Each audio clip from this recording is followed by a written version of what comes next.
Alarms were already screaming when I pushed through the crowd, and I did not even know why yet. Red light pulsed across the walls of the trade concourse, and people scattered in every direction, shouting in languages my translator couldn't keep up with. I had come to this station for one reason, a replacement part for my ship, nothing more. I never planned to be standing in the middle of a slave auction gone wrong. The platform in front of me held a girl, not human, but close enough in shape that my mind understood her fear instantly. Pale skin with a faint violet tone, large eyes locked wide open, a metal collar around her neck with a blinking number on it.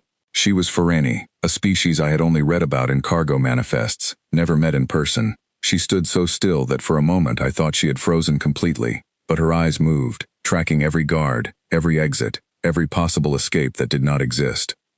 The auctioneer, a thin man with a nervous voice, was shouting over the alarms that the sale was cancelled, that station security was moving in, that everyone needed to clear the area immediately. Buyers who had been bidding on other lives just minutes earlier were already running for the docking bays, leaving behind the very people they had almost purchased. Guards in dark uniforms pushed through the panic, weapons raised, but they were not chasing the buyers. They were coming for the unsold. I do not know why my legs moved before my brain caught up. I stepped toward the platform instead of away from it, and one of the guards turned his attention straight at me. "Do not move," he shouted, but I was already climbing the steps. The girl flinched when I reached for the collar, and for a second I thought she might scream, but she didn't. She just stared at me, waiting for whatever was about to happen next, as if she had learned a long time ago that waiting was safer than hoping.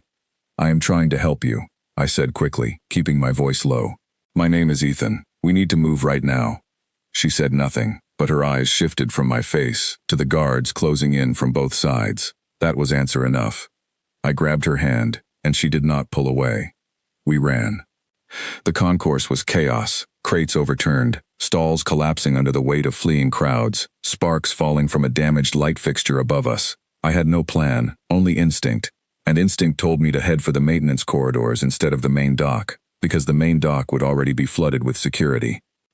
Sevi, I found out her name only later, moved faster than I expected, her long legs eating up the distance even in the tight space of the service tunnel I pulled her into. Behind us, boots pounded against metal flooring, voices barking orders to seal every exit on this level. The tunnel narrowed, pipes running along both walls, steam hissing from a cracked valve somewhere ahead. I pressed my back against the wall and pulled her close beside me as two guards ran past the tunnel entrance without slowing down. "That was close," I whispered. She looked at me, and for the first time since I had grabbed her hand, she spoke. "Why are you helping me?" she asked, her voice small but steady. "You do not know me. I do not need to know you to know that nobody deserves what was happening back there," I said. She studied my face for a long moment, as if trying to decide whether I meant it, then nodded once, and we kept moving. We reached a junction where the tunnel split three ways, and I had no idea which direction led back toward my ship. I pulled up the station map on my wrist display, hands shaking slightly from the adrenaline still pumping through me, and traced the fastest route to Docking Bay 11, where my ship waited. "Left," I said, "then straight, then we should hit the private dock corridor." "Should," she repeated, raising an eyebrow. "Working with what I have here," I said, and she almost smiled, just for a second, before the sound of running feet echoed from behind us again.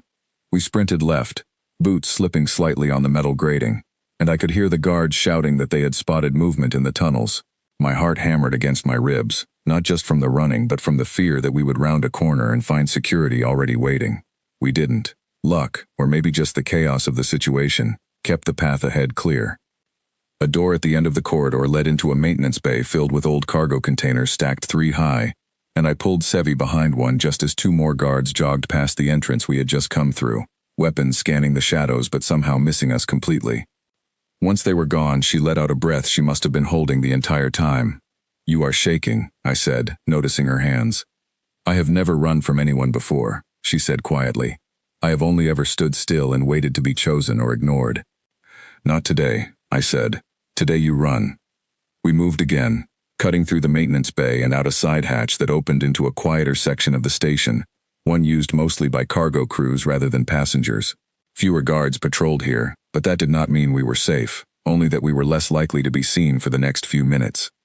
Docking Bay 11 was still 4 corridors away according to my display, and every second we spent moving through open hallways felt like an invitation for security cameras to catch us on some monitor somewhere.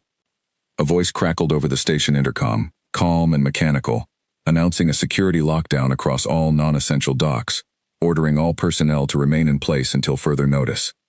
That means our dock too, I muttered. Sevi's eyes widened slightly. If the dock locks, we are trapped here. Then we move faster, I said, and we broke into a full run again, ignoring the strange looks from a few cargo workers who stepped aside as we passed. We reached the corridor leading to Bay 11 just as a heavy door began sliding shut ahead of us, alarms blaring a warning that the area was sealing for lockdown. I pushed my legs harder than I thought they could go, pulling Sevi along, and we slid through the gap just as the door clanged shut behind us, sealing the corridor we had just escaped. That was too close, Sevi said, breathing hard. We are not done yet, I answered, already moving toward my ship, visible now at the far end of the dock. Its hull dull and unremarkable among the sleeker vessels around it, exactly the kind of ship nobody paid attention to. The boarding ramp lowered the moment my hand pressed against the access panel, and I practically shoved Sevi up the ramp ahead of me, glancing back down the corridor to check for guards. None yet, but that would not last. Once inside, I sealed the hatch and rushed to the cockpit, Sevi following close behind, her eyes taking in the cramped interior of the ship with a mixture of caution and something that almost looked like relief. I need clearance to leave this dock, and there is no way security gives that willingly, I said, mostly to myself, fingers moving quickly across the control panel. Can you leave without it? Sevi asked. Watch me, I said. I overrode the docking clamp release manually, a trick I had learned years ago from an old freight captain who taught me more about bending station rules than following them. The ship shuddered as the clamps disengaged, and warning lights flooded my console. Station control shouting through the comm system that unauthorized departure would result in serious consequences. Let them talk, I muttered, easing the ship away from the dock and into the open space beyond the station. For a moment everything was quiet, just the low hum of the engines and the distant flicker of stars outside the viewport. Then a proximity alert flashed red across my display. 2 security vessels detaching from the station. Moving to intercept, I said, voice tightening. Sevi gripped the back of my seat, watching the 2 ships grow larger on the screen ahead of us. Can we outrun them? She asked. Not in a straight line, I said, but maybe if we do not fly in one. I pulled the ship into a sharp turn, cutting between 2 large cargo freighters parked in orbit, using their massive hulls as cover from the pursuing vessel's sensors. The maneuver rattled every loose bolt on my ship, but it worked, at least for a few seconds, breaking their direct line of sight. They will find us again soon, I said, already plotting a second course change. What do we do then? Sevi asked, her voice calm despite the tension radiating through her posture. We keep moving until we reach the jump point, I said. Once we make the jump, they cannot follow. The console beeped with another proximity alert, one of the security ships adjusting its course to cut us off before we reached the calculated jump coordinates. I gritted my teeth and pushed the throttle further, feeling the entire ship groan under the strain.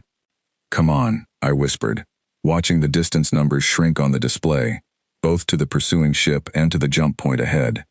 Sevi's hand found my shoulder, steady despite everything happening around us. You got me this far, she said. I trust you to get us the rest of the way. Something about her words settled the panic building in my chest, just enough to keep my hands steady on the controls. The pursuing ship fired a warning shot across our bow, close enough to rattle the shields but not close enough to cause real damage, a clear message that they wanted us stopped, not destroyed. They want you back, I said quietly, glancing at Sevi. I know, she said, jaw tightening. I would rather not go back. Then we do not stop, I said, and pushed the ship harder, ignoring the warning alarms flashing across every panel in front of me. The jump point appeared on the display, close now, close enough that I could see the shimmer of space beginning to bend around the calculated coordinates. The pursuing ship adjusted course one final time, trying to cut across our path, but the angle was wrong, their reaction too slow against our speed. Hold on, I said, and triggered the jump sequence. Space stretched and folded around us, colors bending in ways that never stopped feeling strange no matter how many times I made the jump, and then, in an instant, the pursuing ships, the station, all of it vanished behind us, replaced by an entirely different field of stars. For a long moment neither of us spoke. The only sound was the ship settling into its normal cruising hum, engines cooling from the strain of the escape. Are we safe now? Sevi finally asked, her voice barely above a whisper. For now, I said. They will not catch us out here. She sank into the seat beside mine, the tension slowly draining from her shoulders as the reality of what had just happened settled over her. "I do not understand you," she said after a while. "Humans trade for profit constantly, yet you gave up profit to save someone you had never met." "Not every human sees people as profit," I said. "Some of us just see people." She looked at me for a long moment, something unreadable passing behind her eyes, before she finally spoke again. "Then I suppose I am fortunate one of you found me first." I smiled, easing back in my seat as the stars stretched out endlessly in front of us. "You are not fortunate," I said. "You are free. There is a difference." She considered that for a moment. Then, for the first time since I had met her on that platform, she truly smiled. A small thing, but real. "Free," she repeated softly, testing the word as if she had never been allowed to use it before. "Free," I confirmed.